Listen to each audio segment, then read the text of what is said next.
తెలుగు పరిశ్రమలో ఇప్పుడు sequel trend నడుస్తున్నదంట.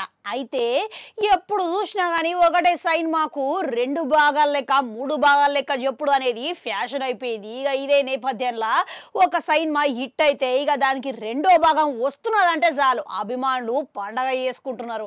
ఇప్పుడు తమిళంతో పాటుగా తెలుగులో ఇట్లా మంచి పేరున్న హీరోలలా కార్తీ ఒకడు. ఇక ఇప్పటికే కార్తీ నటించిన అన్ని సినిమాలకు మిన్న ఖైదీ సినిమాకైతే సపరేటు అభిమానులు ఉండడంలో అతిశయోక్తే లేదు. ఇక లోకేష్ కనకరాజ్కి ఇట్లా గిదే సినిమాతోని బ్రేక్ పడ్డది, మంచి పేరు వచ్చింది. ఇక దక్షిణాదిలో ఎంతమంది జాతీయ దర్శకులు ఉన్నప్పటికీ ఒక సినిమాలోని పాత్రలు ఇంకో సినిమాలా చూపించడు అనేది మాత్రం పరిచయం చేసింది లోకేష్ కనకరాజే. ఇక ఇదే విధంగా ఇప్పుడు మన తెలుగులో ఇట్లా నాగశ్విను, ప్రశాంత్ వర్మ, ప్రశాంత్ నీలు ఇదే బాటలా నడుస్తున్నారు, గదే తరహాలా దర్శకత్వం చేస్తున్నారు.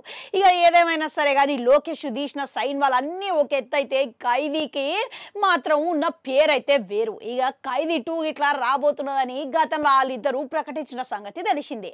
అయితే ఈ వేసవి కాలంలోనే ఖైదీ 2 షూటింగ్ మొదలయ్యే అవకాశాలు ఉన్నాయని గతంలో ఓసారి కార్తీ చెప్పిండు.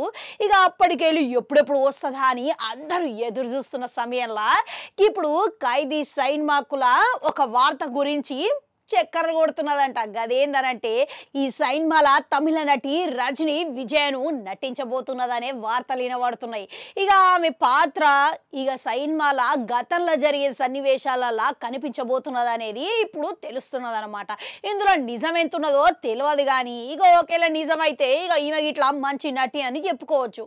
మరోపక్క లోకేష్ కనకరాజుకి ఇప్పుడు ప్రస్తుతం రజనీకాంత్ దర్శకత్వంతో చేస్తున్నాడు కూలీ సినిమా. ఇక అది పూర్తయిన తర్వాతనే లోకేష్ కనకరాజు ఇది మొదలు పెట్టే అవకాశాలు ఉన్నాయి. ఇక దానితో పాటుగా ఆయన లియో 2 చేయాలి, రోలెక్స్ చేయాలి, గిట్లా మస్తు సినిమాలు చేసేటివి అయితే ఉన్నాయి. ఇక ఇవన్నీ పూర్తి చేయాలంటే ఆయనకు కేవలము 3-4 ఏళ్ళైనా సునాయాసంగా పడుతుంది. ఇక అంతేకాకుండా మరోపక్క కార్తీక్ ఇట్లా ఇప్పుడు సర్దార్ 2 షూటింగ్ చేస్తున్నాడు. ఇక ఆ షూటింగ్ ఇట్లా పూర్తయిన తర్వాత ఇది మొదలు పెట్టే అవకాశాలు ఉన్నాయి. సినిమాలా మీకు మస్తుగా నచ్చిన సన్నివేశం ఏందనేది కామెంట్లలో కామెంట్ పెట్టుర్రి.